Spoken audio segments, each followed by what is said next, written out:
আসসালামু আলাইকুম। ওয়ালাইকুম আসসালাম। কেমন আছো সবাই?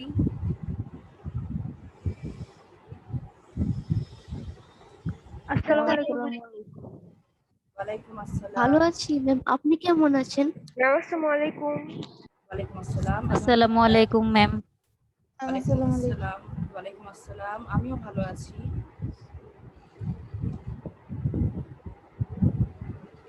আচ্ছা, আমরা একটু ওয়েট করি, 1-2 মিনিট সবাই জয়েন করুক।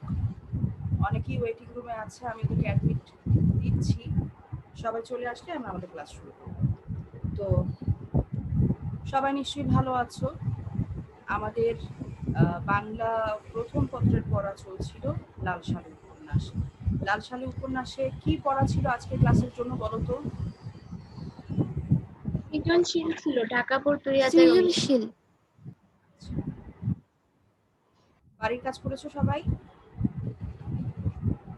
জি ম্যাম। ঠিক আছে, আমি দেখছি তোমরা কে কেমনটা লিখেছো। কারোর কোনো প্রশ্ন অসুবিধা ছিল সৃজনশীল যেটা করতে দিয়েছিলাম?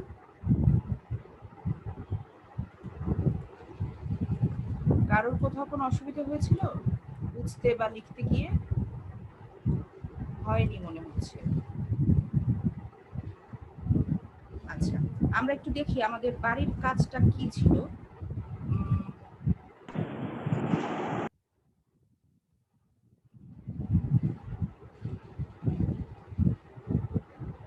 সবাই কি দেখতে পাচ্ছো প্রশ্নপত্রটা? জি জি ম্যাম। আচ্ছা, আমাদের এই যে ঢাকা বোর্ড 2019 সাল, এই প্রশ্নটি লাল সালুর এই প্রশ্নটি টেক্সট আমরা টেস্ট পেপার সলভের অংশ হিসেবে করছিলাম।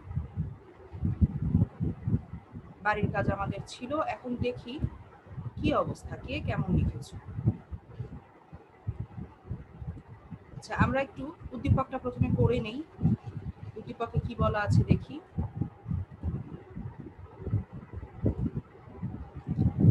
মেহের আলী রসুলপুর গ্রামের একজন বিত্তবান লোক। প্রতিপত্তির মালিক হওয়ার জন্য গ্রামের সকলে তাকে বেশ সম্মান করে। অপরদিকে মেহের আলী সম্মানের চোখে দেখে তারই গ্রামে বসবাসরত সোলাইমান আলীকে। তার উপর মেহের আলীর অগাধ বিশ্বাস।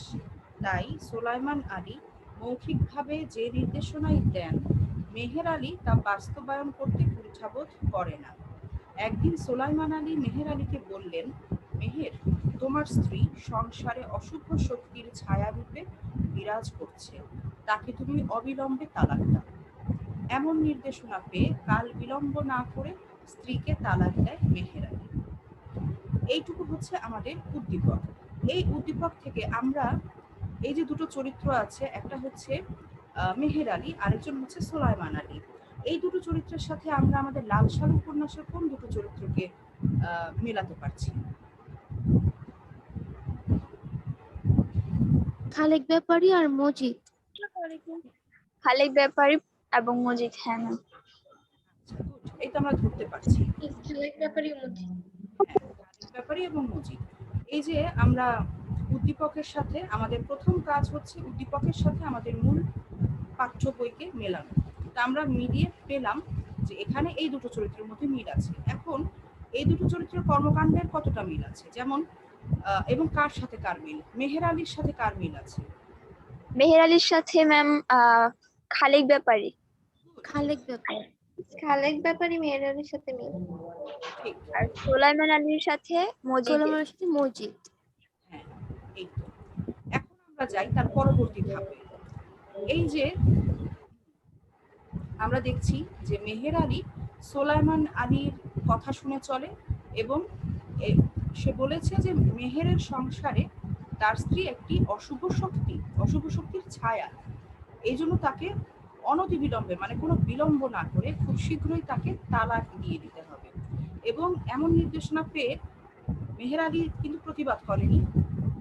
তার স্ত্রীকে কিন্তু সে মানে তালাক না দিয়ে থাকেনি, তালাক দিয়েছে। তো এই ঘটনাটার সাথে আমরা কোন ঘটনার মিল পাচ্ছি? মজিদের কথায় খালেক ব্যাপারী তার স্ত্রীকে তালাক দেয়, সেটা।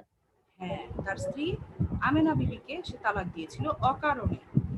অনেকগুলো ব্যাপার আছে। একটা হচ্ছে খালেক ব্যাপারী মজিদের কথা শুনে তালাক দিয়েছিল, এবং তালাক দিয়েছিল অকারণে, কোনো কারণ ছাড়াই, শুধুমাত্র মজিদ বলেছে তাই। তো এই উদ্দীপকও আমরা সেই ব্যাপারটি দেখতে পাচ্ছি।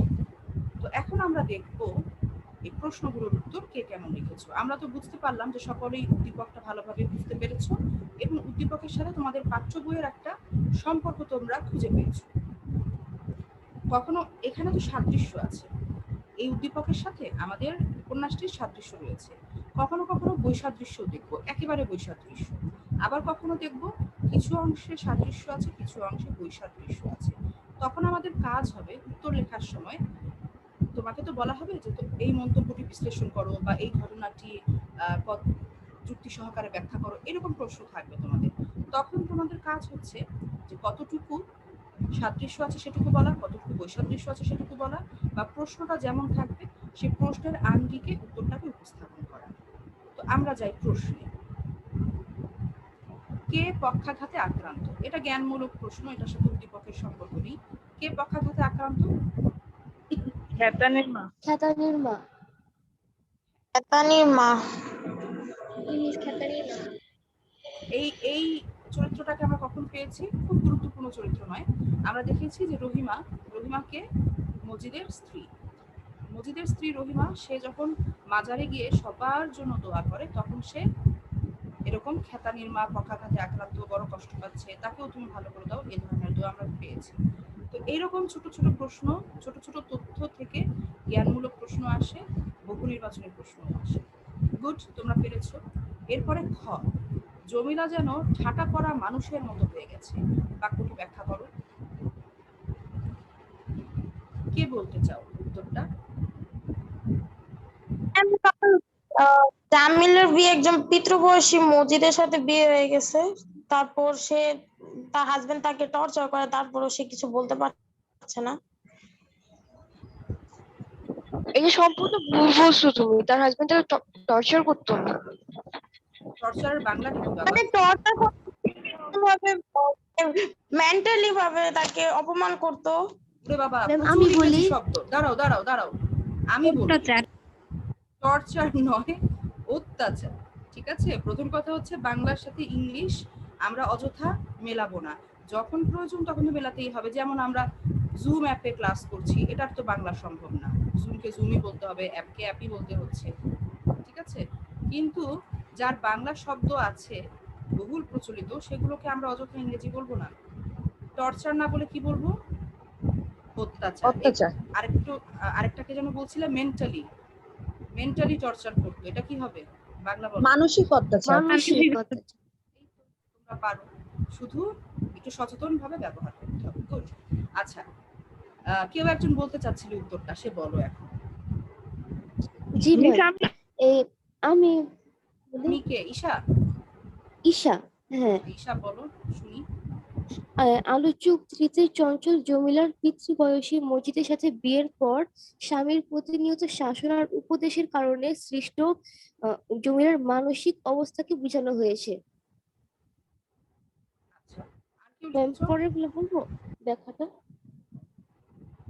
আচ্ছা, আর একটু দেখে আর কেউ লিখেছে কিনা। ঈশাটা শুনলাম, আর কেউ লিখেছো এই ক্ষয়ের উত্তর? কেউ লেখনি? আচ্ছা, কেন লেখনি আমাকে একটু বলো, আমার বুঝতে সুবিধা হবে যে তোমাদের ম্যাম সমস্যাটা লিখেছে কোথায়। তো, হ্যাঁ, কে লিখেছো?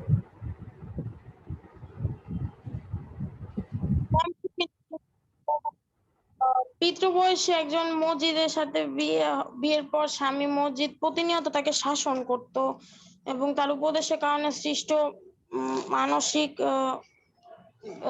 মানসিক মানে শাসন করাতে সে ভেঙে পড়ছিল, এই জন্য। কে পড়েছিল? আচ্ছা, ঠিক আছে। তো জমিলা চরিত্রটা আমরা এখনো বিস্তারিত আলোচনা করিনি, যখন করব তখন আমরা এই বাক্যটিও পাবো, এবং মানে বাক্যটির ব্যাখ্যা আরো ভালোভাবে আমরা করব। ঠিক আছে, উপন্যাস তো আমাদের শেষ হয়নি, উপন্যাস যখন পুরোটা শেষ হবে তখন আমরা এই যে এই বাক্যটি, তার ব্যাখ্যাটা সম্পূর্ণভাবে করতে পারবো। আচ্ছা, ঈশা বলছিলে বাকি ব্যাখ্যার অংশটুকু বলো শুনি, এই ক্ষয়ের ব্যাখ্যাটা। আচ্ছা, অল্প বয়সী চঞ্চল স্বভাবের কিশোরী বধূ জমিলা জীবনকে যেভাবে ভেবেছিল তার জীবনটা সেরকম হয়নি। তার বিয়ে হয় পিতৃবয়সী এক বুড়ো লোকের সঙ্গে, যার পূর্বের এক স্ত্রী আছে।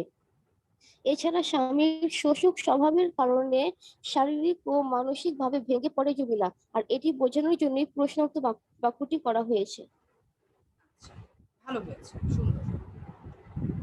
ঠিক আছে, তো আমরা যেটুকু পড়েছি এর পরের অংশে আমরা যাই, দেখি কি আছে। উদ্দীপকের মেহের আলী লাল সালু উপন্যাসের কোন চরিত্রের প্রতীক বহন করে? যুক্তি সহকারে আলোচনা করো।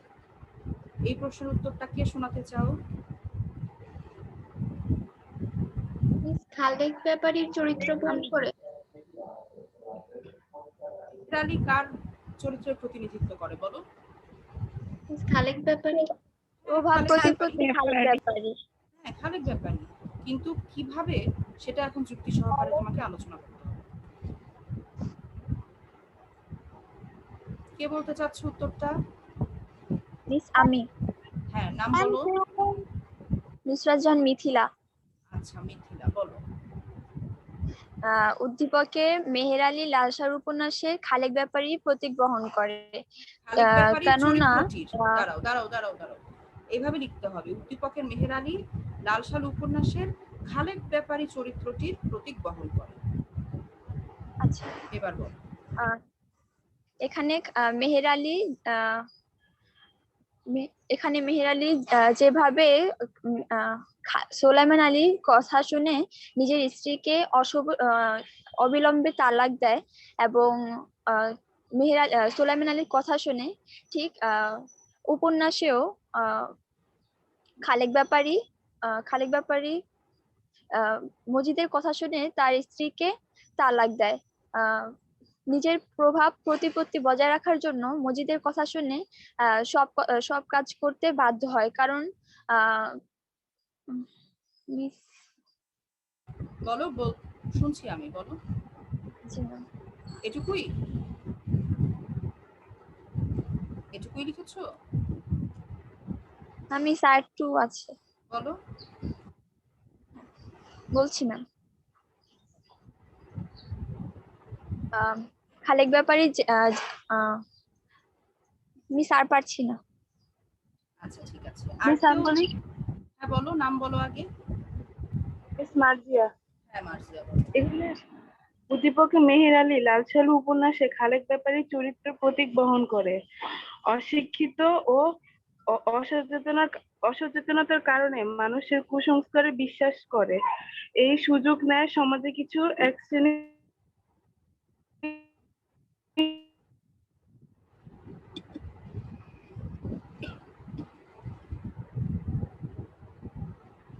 মার্জিয়ার লাইনটা কি ডিসকানেক্টেড হয়ে গেল?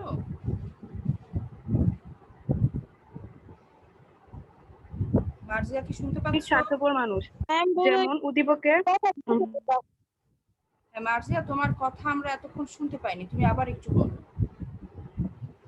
তোমার ইন্টারনেটের লাইনে সমস্যা হচ্ছিল।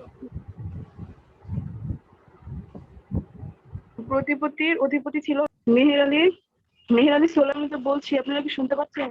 হ্যাঁ, এখন শুনতে পাচ্ছি। মিস, হ্যাঁ, বলো বলো। উদ্দীপকে প্রতিপত্তির অধিপতি ছিল রাসূলপুরের মেহের আলী। তারই কথা শুনে চলতো। তিনি সোলাইমান আলীর কথা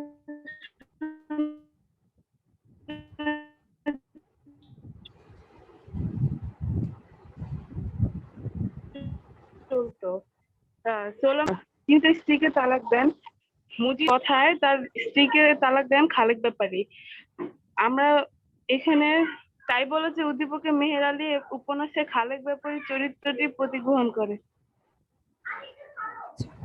ঠিক আছে, মার্জিয়ার উত্তর ঠিক আছে, কিন্তু আরেকটু মানে গুছিয়ে বলতে হবে। হ্যাঁ, গুছিয়ে বলতে হবে। যেমন ওর প্রথম দুটো অংশ ঠিক আছে। প্রথমে যে ও বলেছে উদ্দীপকের কোন চরিত্রের সাথে কোন চরিত্রটির প্রতিনিধিত্ব সম্পর্ক রয়েছে, যে মেহের আলী লাল সালু উপন্যাসের সম্পদশালী খালেক ব্যাপারী চরিত্রের প্রতীক বা প্রতীক বহন করে, এইটুকু ঠিক আছে। তার পরের অংশটুকু ঠিক আছে, যে কিভাবে কেন এরকম একজন আরেকজনের কথা মেনে চলতে বাধ্য হয়, কি কারণের পেছনে, এবং এরপরে যে অংশটুকু সেটা একটু গোছানো দরকার। আমি তোমাদেরকে একটু বলি, তোমরা শুনে দেখো যে এইভাবে গুছিয়ে একটু সাজিয়ে গুছিয়ে লিখতে হবে। একই কথা একটু সুন্দর ভাষা দিয়ে, একটু সুন্দর বাক্য দিয়ে এবং একটু গুছিয়ে বিস্তৃতভাবে, যেহেতু এটা 3 নম্বরের একটা প্রশ্ন, তাই একটু সুন্দর করে লিখতে হবে। শোনো কিভাবে লেখা যায়। উদ্দীপকের মেহের আলী, আমি থার্ড প্যারাটা বলছি কিন্তু। উদ্দীপকের মেহের আলী রসুলপুর গ্রামের সম্মানিত লোক। তার প্রচুর অর্থ সম্পদ থাকায় মানুষ তাকে সম্মান করে। কিন্তু মেহের আলী সম্মান করেন গ্রামের সোলাইমান আলীকে। সোলাইমান আলীর সকল কথা বাস্তবায়ন করেন তিনি। এমনকি তার স্ত্রীর ব্যাপারে সোলাইমান আলী যখন বলেন তার স্ত্রী পরিবারে অশুভ শক্তির ছায়ারূপে বিরাজ করছে, তাকে অনতিবিলম্বে তালাক দিতে হবে, তখনই কোনো যাচাই বাছাই ছাড়াই মেহের আলী নিজের স্ত্রীকে তালাক দিয়েছেন। তার এমন বৈশিষ্ট্যের কারণে তাকে লাল সালু উপন্যাসের খালেক ব্যাপারীর প্রতিরূপ হিসেবে কল্পনা করা যায়। উদ্দীপকের মেহের আলীর মতো খালেক ব্যাপারীও নিজের একান্ত প্রিয় প্রথম স্ত্রী আমেনা বিবিকে তালাক দেয় ভণ্ড মজিদের কথায়। বিত্তবান হলেও অন্ধের মতো অন্যের তাবেদারিত্ব করার ব্যাপারে এই মেহের আলী এবং খালেক ব্যাপারী উভয়ই একই অপরের ছায়াস্বরূপ। বাস হয়ে গেল। এইভাবে একটু গুছিয়ে তোমাদের সুন্দর করে, খুব সংক্ষেপে হলেও একটু গুছিয়ে পুরো প্রসঙ্গটাকে এনে তোমাদের উত্তরটা লিখতে হবে। বুঝেছো গ নাম্বার উত্তরটা কিভাবে লিখতে হবে? সবাই কি বুঝতে জি পেরেছো? মিস। আচ্ছা, মার্জিয়ারটাও জি হয়েছে, ma'am। কিন্তু আমি আরেকটু গুছিয়ে তোমাদেরকে সাহায্য করলাম কিভাবে লিখতে হবে। এইবার 4 নম্বর প্রশ্নটা কি ছিল বলো, একজন প্রশ্নটা পড়ো। উদ্দীপকের মেহের আলীর স্ত্রীর জীবন এবং লাল সালু উপন্যাসের আমেনা বিবির জীবনের পরিণতি একই, মন্তব্যটি বিশ্লেষণ করো। আচ্ছা, দেখো এখানে বলেছে একই, মন্তব্যটি বিশ্লেষণ করো। যদি একটু ঘুরিয়ে প্রশ্ন আসে যে এদের জীবন বা জীবনের পরিণতি এক নয়, মন্তব্যটি বিশ্লেষণ করো, তখন আমরা সমর্থন করব না, কারণ আমরা তখন বলবো যে এদের মন্তব্যটি যথার্থ নয়, কারণ এদের জীবনের পরিণতি একই। ঠিক আছে? তো এখন এই প্রশ্নের উত্তরটা কে বলতে চাচ্ছ? কার কাছ থেকে শুনবো? ঘয়ের উত্তরটা কে বলবে বাবা? বলো। আমি বলি। হ্যাঁ বলো, নাম বলো আগে। ঈশা। আচ্ছা, ঈশার গ তো নম্বরে একটা প্রশ্নের উত্তর শুনলাম, আর কেউ কি আছো বলতে চাও? ম্যাম আমি বলি। ম্যাম আমার নাম মুবাশিরা। হ্যাঁ, মুবাশিরা, জি ম্যাম। বলো।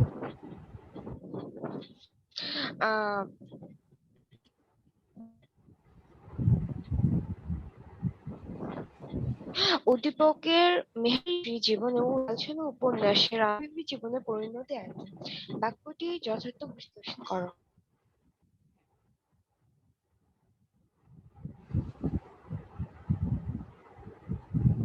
বলো, উত্তরটা বলো।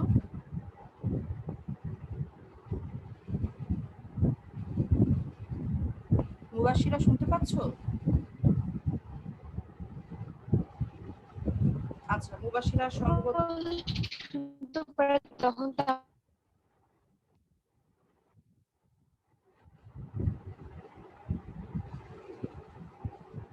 আচ্ছা, সম্ভবত মুবাশিরার ইন্টারনেট কানেকশনটা সমস্যা করছে। আমরা একটু ঈশার কাছে যাই। ঈশা বলতে চেয়েছিলে, তুমি ঘ নম্বরের উত্তরটা বলো। জি ম্যাম। বলো। উদ্দীপকের মেহের আলীর উদ্দীপকের মেহের আলীর স্ত্রীর সাথে লাল সালু উপন্যাসের আমেনা বিবির তালাকপ্রাপ্ত হওয়া এক সূত্রে বাঁধা।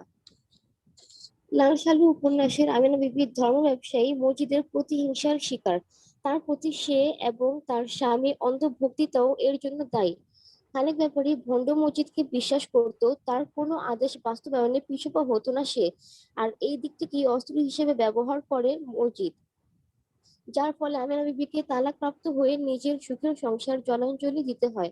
উদ্দীপকের মেহের আলীও গ্রামের সুলাইমান আলী নামক ব্যক্তির একনিষ্ঠ অনুসারী। তার প্রতি আনুগত্য প্রকাশে মেহের আলীর কোনো ত্রুটি নেই। কি নেই? সুলাইমান আলী যা ঈশা, ঈশা, আমি শুনতে কোনো পাইনি। হ্যাঁ, কোনো ত্রুটি নেই। হ্যাঁ, আচ্ছা বলো। ম্যাম শুনতে পেয়েছেন? হ্যাঁ হ্যাঁ, পেয়েছি, বলো এবার। হ্যাঁ।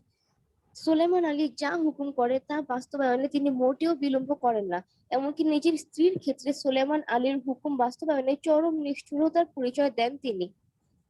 তার স্ত্রী সংসারে অশুভ শক্তিরূপে বিরাজ করছে সুলাইমান আলী এমন অভিযোগ তুললে অন্ধভক্ত মেহের আলী সে কথার কোনো সত্যতা উপলব্ধি না করেই তার স্ত্রীকে তালাক দেয়। লালসালু উপন্যাসের আমেনা বিবির পরিণতি আমাদের আহত করে।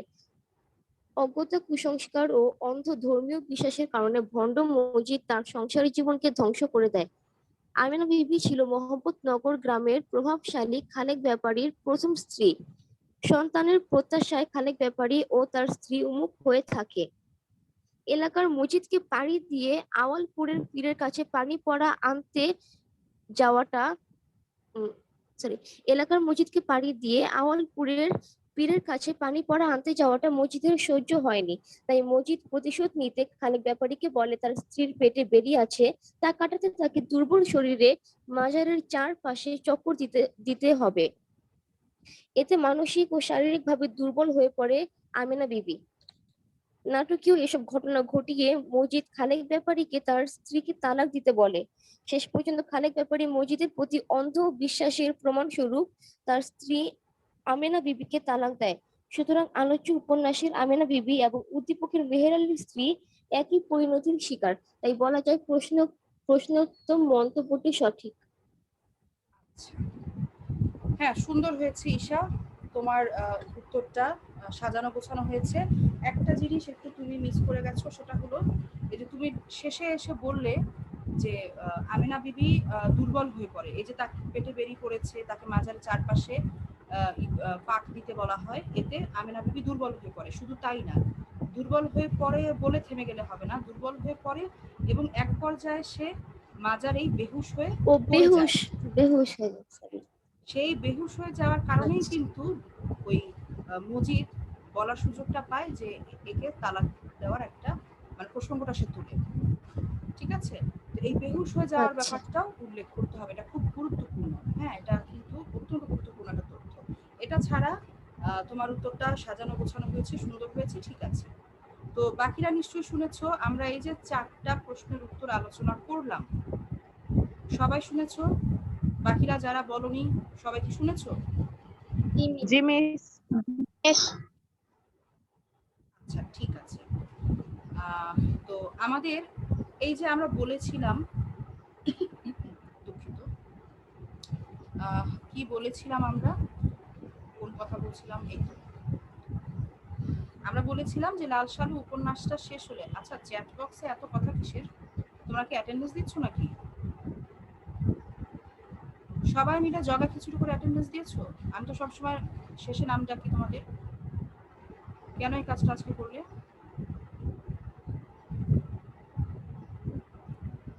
আচ্ছা, অ্যাটেন্ডেন্স সবারটা আমি এখন ডিলিট করে দিব, সবাই আমি যখন বলবো আবার কেটে দেব। আচ্ছা, এখন হ্যাঁ, যেটা বলছিলাম আমরা যে লাল সালু, আমরা আমাদের যে 50 নম্বর পৃষ্ঠা পর্যন্ত আমাদের সিলেবাসে আপাতত ছিল, তো এইটুকু আমরা পড়া শেষ করেছি, আলোচনা শেষ করেছি। আমরা আজকে উদ্দীপক একটা সৃজনশীল প্রশ্ন আলোচনা করলাম, তোমাদের বাড়ির কাজ ছিল, আজকে আলোচনা করেছি। যারা বাড়ির কাজটা করোনি তারা অবশ্যই বাসায় আজকে বসে এই আজকে তো আলোচনাটা শুনে পুরো উত্তরগুলো খাতায় সুন্দর করে গুছিয়ে লিখবে, এতে তোমাদের চর্চা হবে। সুন্দর করে অনুশীলন করার একটা প্রচেষ্টা অব্যাহত রাখবে সবাই। তো আপাতত আমাদের লাল সালুর আলোচনাটা আমরা এখানে স্থগিত করছি মানে কি, আমরা একটু থামছি। আমরা এখন অন্য ক্লাসে যাব, সামনের ক্লাস থেকে, সামনের সপ্তাহ থেকে আমরা ধরো আমরা একটা কবিতা আলোচনা করবো ইনশাআল্লাহ। আগামী ক্লাসে আমরা বাংলা প্রথম পত্রের কবিতা অংশের আলোচনায় ফিরবো। তো যারা 50 নম্বর পৃষ্ঠা পর্যন্ত লাল শালুটা পড়া কোনো কারণে শেষ করতে পারেনি, তারা এর মধ্যে শেষ করে ফেলবে। পড়া জমিয়ে রাখবে না, ঠিক আছে? পড়া জমিয়ে রাখলে খুব সমস্যা হয়ে যাবে, তোমাদের পরীক্ষার আগে প্রস্তুতি নিতে অনেক মানে চাপ পড়ে যাবে। তো যারা লিখেছো আমি শুনলাম, এখন যাদের মনে কোনো প্রশ্ন ছিল বাড়ির কাজ করতে গিয়ে, তারা এখন প্রশ্ন করতে পারো, আমি বুঝিয়ে দিচ্ছি। কোনো প্রশ্নর উত্তর বা উদ্দীপকের কোনো অংশ বোঝোনি এমন কেউ থাকলে আমাকে প্রশ্ন করো। আছো কেউ? আচ্ছা, কেউ নেই, ঠিক আছে। তো আমরা এক মিনিট।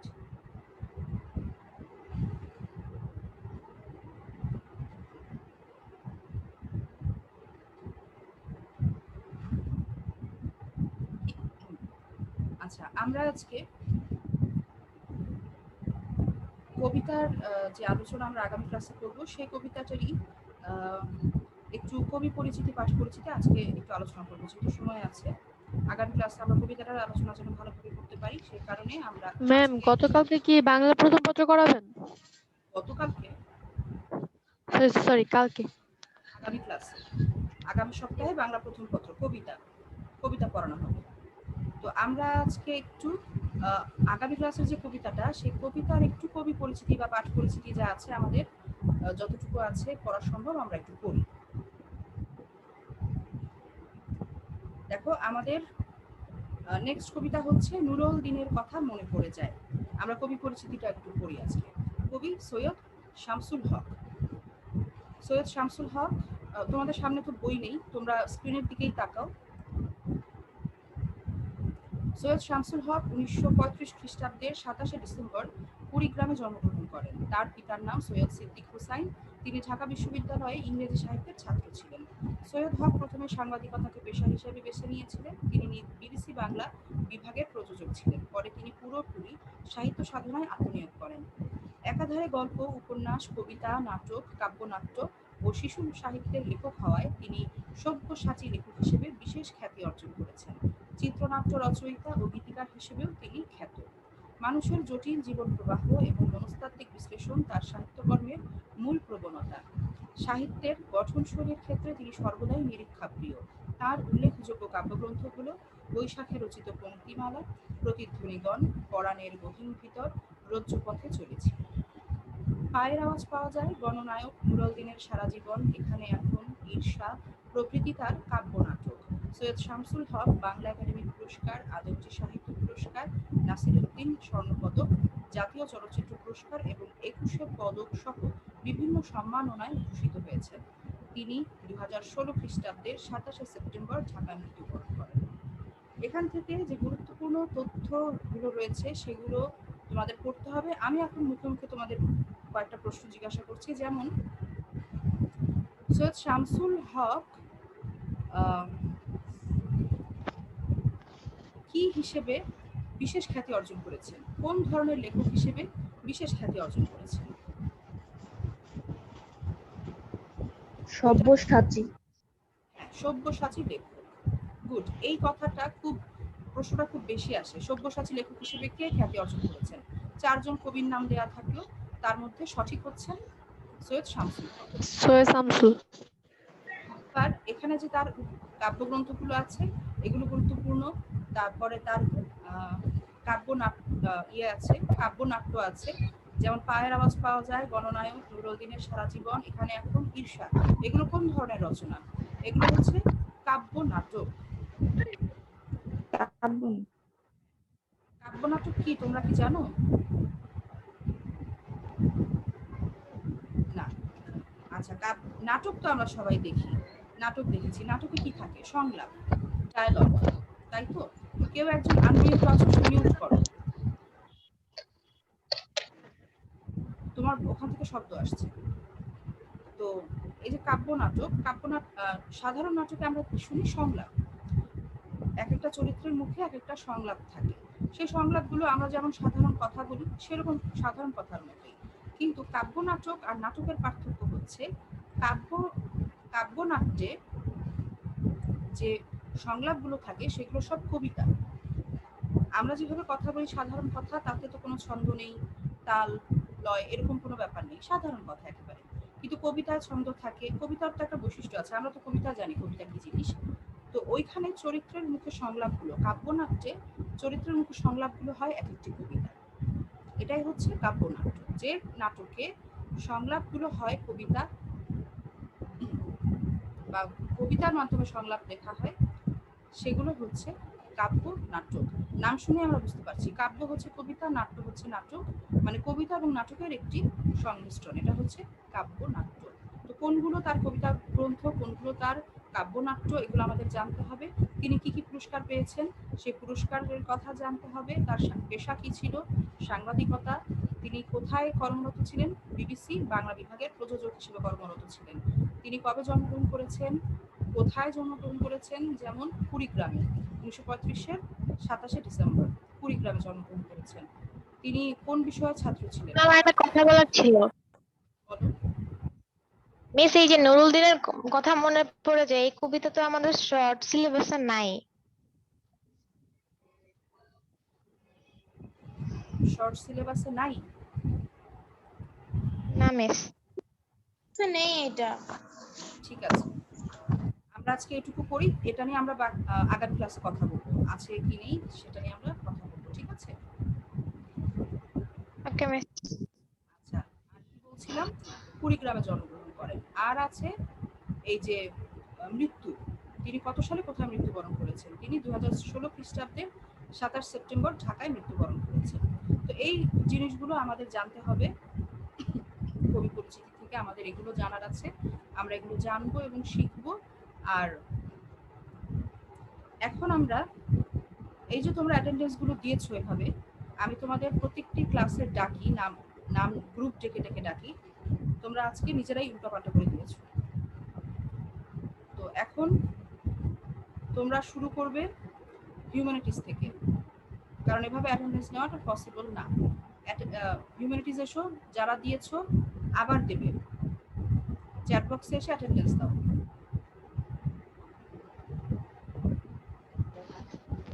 ম্যাম এখন দিব? হ্যাঁ, এখন দিবে। হিউম্যানিটিস আসবে, এসে অ্যাটেন্ডেন্স দিবে।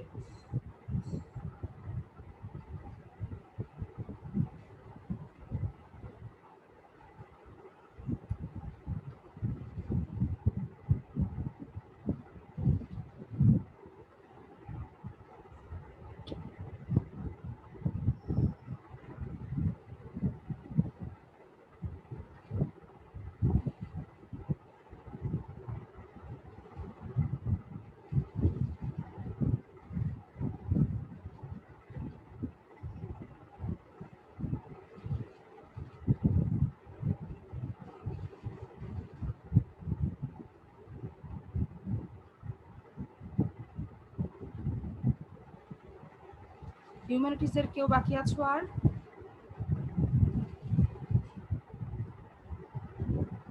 বিজনেস স্টাডিজ এসো।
বিজনেসের সবাই শেষ?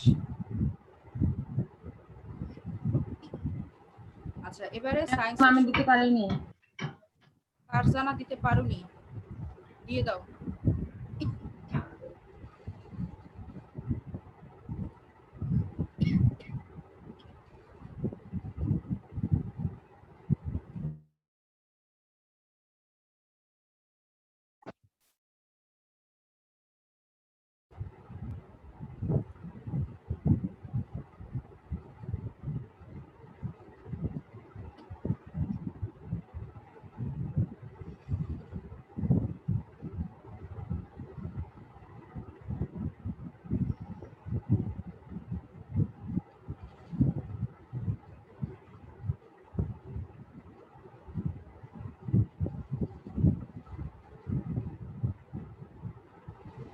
সবাইকে অ্যাটেন্ডেন্স দেওয়া শেষ করেছো? কেউ বাকি আছো?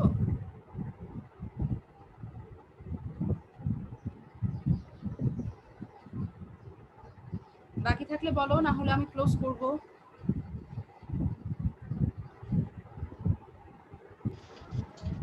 জি না মিস, মনে হয় কেউ নেই।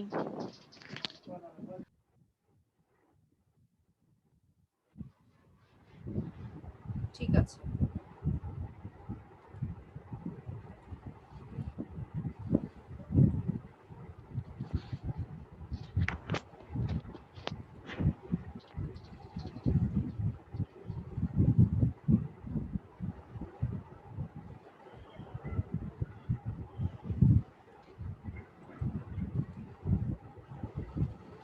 ঠিক আছে, তো আমাদের আবারও বলে দিচ্ছি, লাল সালু যতটুকু আমরা পড়লাম, আমরা এখানে একটু থামছি। আমরা আগামী ক্লাসে ইনশাআল্লাহ কবিতা অংশে চলে যাব। কবিতার আলোচনা হবে, সবাই বাংলা প্রথম পত্র আমাদের বইটা নিয়ে সবাই ক্লাসে উপস্থিত হবে এবং আমরা কবিতা আলোচনা করব। তো সকলের সাথে ইনশাআল্লাহ আগামী ক্লাসে দেখা হচ্ছে। সকলে ভালো থেকো, সুস্থ থেকো। আজকের ক্লাস থেকে বিদায় নিচ্ছি। আল্লাহ হাফেজ। মিস জি আসসালামু ম্যাম, আলাইকুম। আসসালামু আলাইকুম। ম্যাম আসসালামু আলাইকুম। ওয়ালাইকুম আসসালাম। ম্যাম আসসালামু আলাইকুম। ওয়ালাইকুম আসসালাম।